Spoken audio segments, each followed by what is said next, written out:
കഴിഞ്ഞ ദിവസമാണ് വയനാട് ലോക്സഭാ മണ്ഡലത്തിൽ നിന്നുള്ള എംപിയായി പ്രിയങ്ക ഗാന്ധി സത്യപ്രതിജ്ഞ ചെയ്തത്. കേരള സാരി അണിഞ്ഞാണ് പ്രിയങ്ക ചടങ്ങിനെത്തിയത്. ഭരണഘടന ഉയർത്തിപ്പിടിച്ചായിരുന്നു പ്രിയങ്ക സത്യവാചകം ചൊല്ലിയത്. കരഘോഷത്തോടെയാണ് പ്രിയങ്ക ഗാന്ധിയെ കോൺഗ്രസ് പ്രവർത്തകർ സഭയിലേക്ക് ആനയിച്ചത്. എന്നാൽ സത്യപ്രതിജ്ഞയ്ക്ക് മുൻപ് നടന്ന ഒരു ഫോട്ടോഷൂട്ടാണ് ഇപ്പോൾ വൈറലായി മാറിയിരിക്കുന്നത്. പ്രിയങ്ക ഗാന്ധിയുടെ ഫോട്ടോഷൂട്ടിന്റെ ഫോട്ടോഗ്രാഫർ മറ്റാരുമല്ല, അത് സാക്ഷാൽ സഹോദരൻ രാഹുൽ ഗാന്ധി തന്നെയാണ്. പാർലമെന്റ് മന്ദിരത്തിന് മുന്നിൽ വെച്ച് പ്രിയങ്ക ഗാന്ധിയുടെ ചിത്രം ഫോണിൽ പകർത്തിയ സഹോദരൻ രാഹുൽ ഗാന്ധിയാണ് ഇപ്പോഴത്തെ പ്രധാന താരം. സത്യപ്രതിജ്ഞയ്ക്കായി തനി കേരള സ്റ്റൈലിൽ കസവ് സാരിയുടുത്തെത്തിയ പ്രിയങ്ക പാർലമെന്റിനുള്ളിലേക്ക് പ്രവേശിക്കുന്നതിനിടെയാണ് സംഭവം.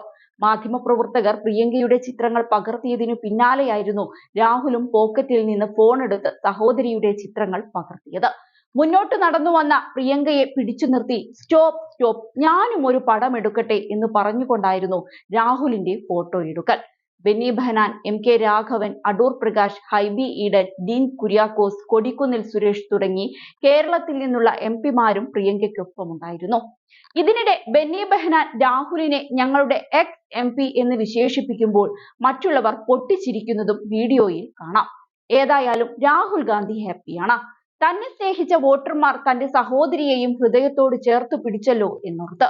വയനാട് തനിക്ക് കുടുംബ വീടാണെന്ന് രാഹുൽ പലപ്പോഴും പറയാറുണ്ട്. താൻ പോയാൽ ഇനി ആര് എന്ന ചിന്ത രാഹുലിനെ വല്ലാതെ അലട്ടിയിരുന്നു. ഇനി രാഹുലിന് വയനാടിനെ കുറിച്ചോർത്ത് സങ്കടപ്പെടേണ്ട. ഏറ്റവും സുരക്ഷിതമായ കരങ്ങളിലാണ് രാഹുൽ വയനാടിനെ ഏൽപ്പിച്ചിരിക്കുന്നത്. ഈ സന്തോഷം തന്നെയാണ് രാഹുലിന്റെ ഫോട്ടോഷൂട്ടിലും കണ്ടത്.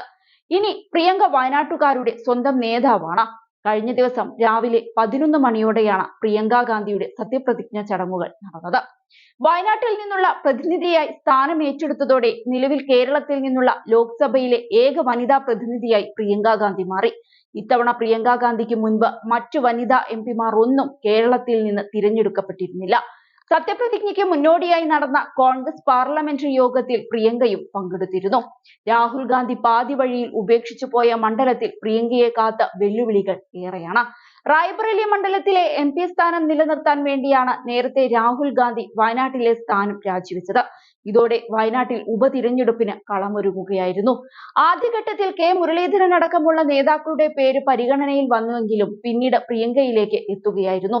തുടർന്ന് പ്രിയങ്കയുടെ പേര് തന്നെ സംസ്ഥാന നേതൃത്വവും അംഗീകരിച്ചതോടെ തന്റെ കന്നി അംഗം മലയോര പ്രദേശമായ മണ്ഡലത്തിൽ നിന്നാവാൻ നെഹ്റു കുടുംബത്തിൽ നിന്നുള്ള പെൺതരി സമ്മതം മൂടുകയായിരുന്നു. ഉപതിരഞ്ഞെടുപ്പിൽ പോളിംഗ് കുറഞ്ഞുവെങ്കിലും രാഹുൽ ഗാന്ധിയുടെ ഭൂരിപക്ഷത്തിന്റെ കണക്കുകൾ മറികടന്ന് 4 ലക്ഷത്തിൽ പരം വോട്ടുകളുടെ ഭൂരിപക്ഷവുമായാണ് പ്രിയങ്ക വിജയിച്ചു കയറിയത്. എങ്കിലും പ്രിയങ്കയ്ക്ക് മുൻപിൽ ഇനിയും ഒട്ടേറെ പ്രതിസന്ധികൾ തരണം ചെയ്യാനുണ്ട്. വയനാട് ദുരന്തത്തിൽപ്പെട്ടവരുടെ പുനരധിവാസം തന്നെയാണ് പ്രധാനമായും പ്രിയങ്കയെ കാത്തിരിക്കുന്ന വെല്ലുവിളി. ദുരന്തത്തിൽ കേന്ദ്ര സഹായം എത്തിക്കാൻ പ്രിയങ്കയ്ക്ക് കഴിയുമോ എന്നാണ് ദുരന്ത ബാധിതർ ഉൾപ്പെടെ ഉറ്റുനോക്കുന്നത്. ദേശീയ ദുരന്തമായി പ്രഖ്യാപിക്കാൻ കഴിയില്ലെന്ന് നേരത്തെ തന്നെ കേന്ദ്രം അറിയിച്ചു കഴിഞ്ഞതാണ്.